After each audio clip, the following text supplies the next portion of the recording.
You after you afterwards. And it's good to see you again. Headphones on so we can hear what I'm talking about.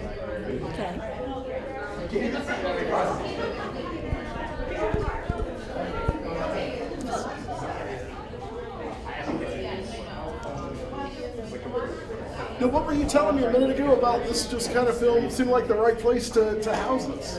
Well, I have such a long history here and met my husband here. And it's just the place that I care about. I grew up in Silva, so I was here, throughout my childhood. Even classes here when I was just a teenager. Just a special program that came here. And we met Jason, and we loved him, and we met the staff here. So we knew it would be in good hands. And I was going to bring that up. This is a personal collection. This is your personal. It's our personal collection. This has to feel. It took a long time and a lot of work to acquire all this. It has to feel like you said. It feels like you're giving it a home. We have. It had a home for a long time once we collected. The major person that did this was my husband.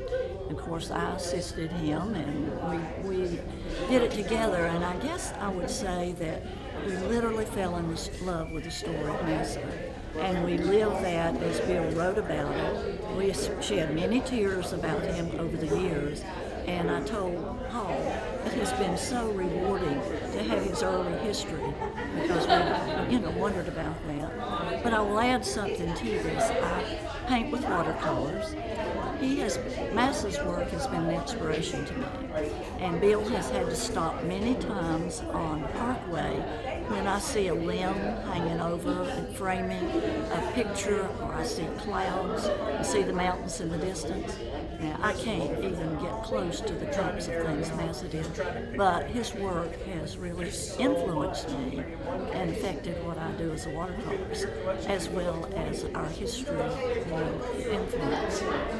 And Jason, once we met him and we realized this would have a wonderful home, it has been the most rewarding thing in the world to come here and to see how he has housed everything, the boxes and the care. We've looked through them. Our grandsons looked through those boxes with us, and we're thrilled.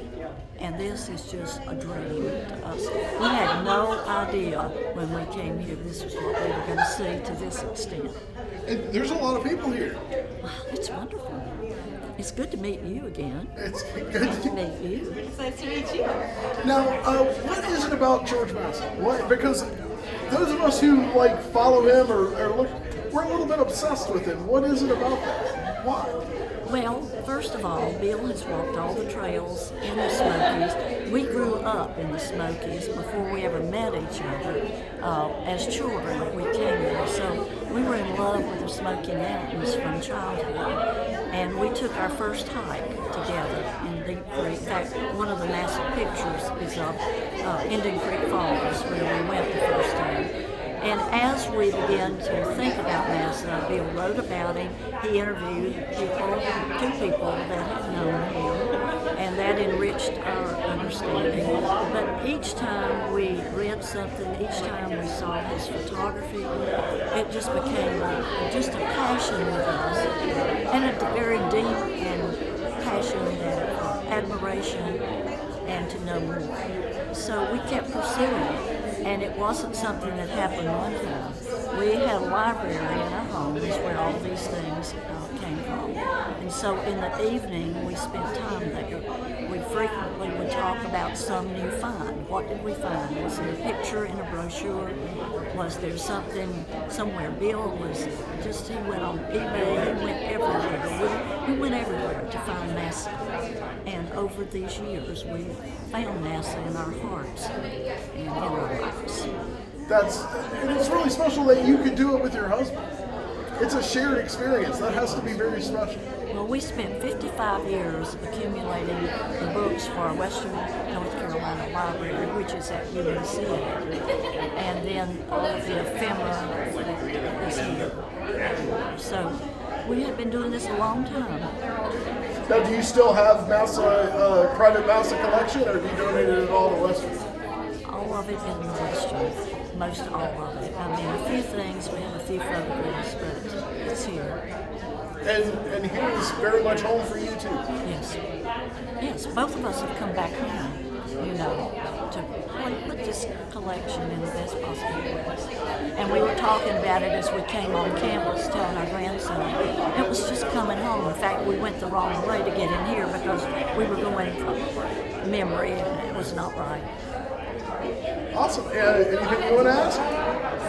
Actually, come over on this side. Okay. I'm kind of curious, so, like, what did the process of finding the photos that you did, like, what were the different things you guys would do to find the photos? What was the what? Say that again. How did you guys find the photos that you wanted? Well, it was like, it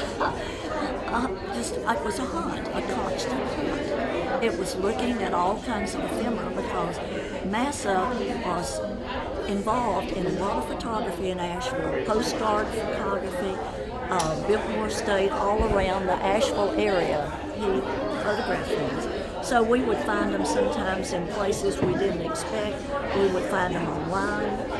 We found them through friends. We found them in books. We found them in just a multitude of different places. He was quite prolific, and it was, you know, he just worked. And the other thing about it, as we both walked in the Smokies, and Bill walked all the trails, you know, he thought about NASA as he walked there and studied the history of the development of the Smokies. And of course, NASA was part of the development. When you look at the map over there, it's amazing how he was able to do such amazing and accurate map drawing. And he was also part of the nomenclature committee that named the various places in there. So it was a combination of constantly being on the alert, constantly looking, constantly engaged with places he had been. Do you remember, like,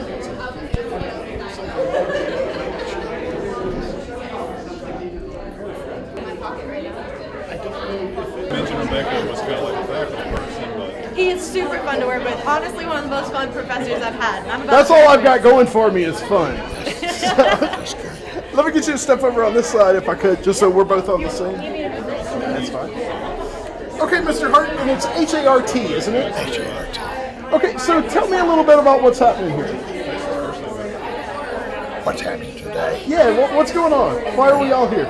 We came to see the collection. And we're just amazed. We hadn't anticipated there'd be so much of items that we collected. So, and it's just, as I told her, it's just wonderful to see all the people enjoying these wonderful photographs today and celebrating the life of remarkable man. No, you mentioned it, remarkability. What is it about him? What is it attracts us to him? I think several things. They're the things we see. His remarkable photography, his dedication to the creation of the Great Smoky Mountains National Park and the Appalachian Trail. He's kind of like a three-cornered stew, and the side of him that is not as apparent and is his work as a commercial photographer, and the touch of it here in his ephemera.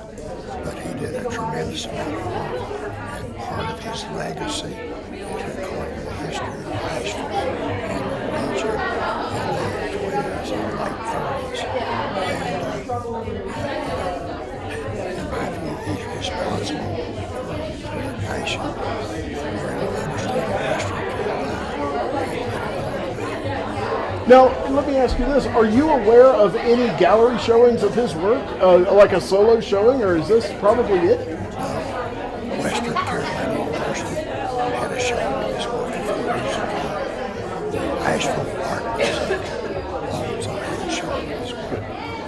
And those are two maybe there have been others. Now, you've put a lot of time and a lot of effort into gathering this. I devoted about 35 years to collecting this, and I also collected Western North Carolina ephemera. And we donated a collection of about 450 items of Western North Carolina ephemera to the University of North Carolina in Nashville.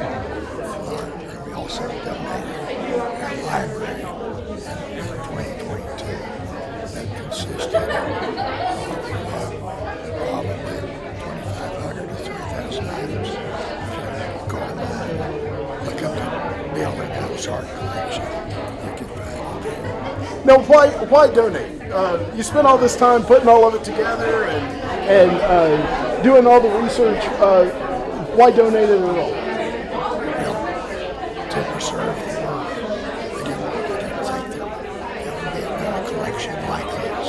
And it would be a tragedy to sell it and see it split apart. The Western Carolina University, with its already collection of NASA, made this an ideal place. And special collection is so well connected. And I couldn't find two better people to work with.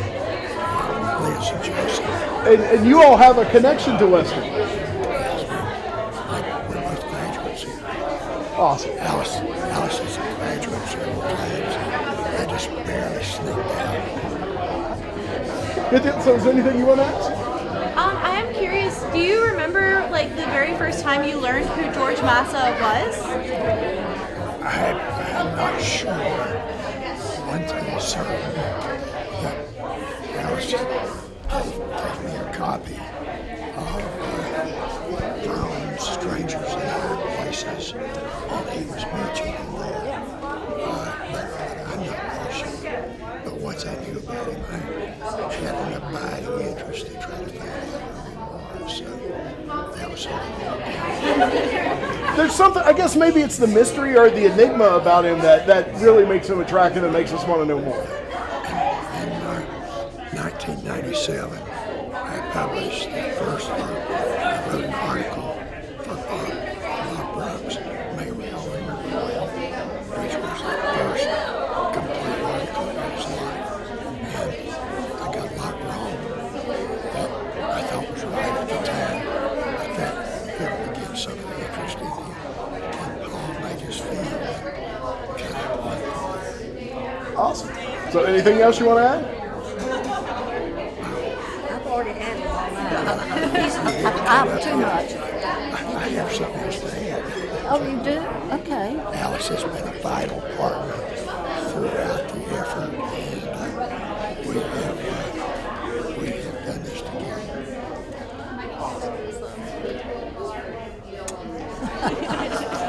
All right. You better get Will while it's the getting's good.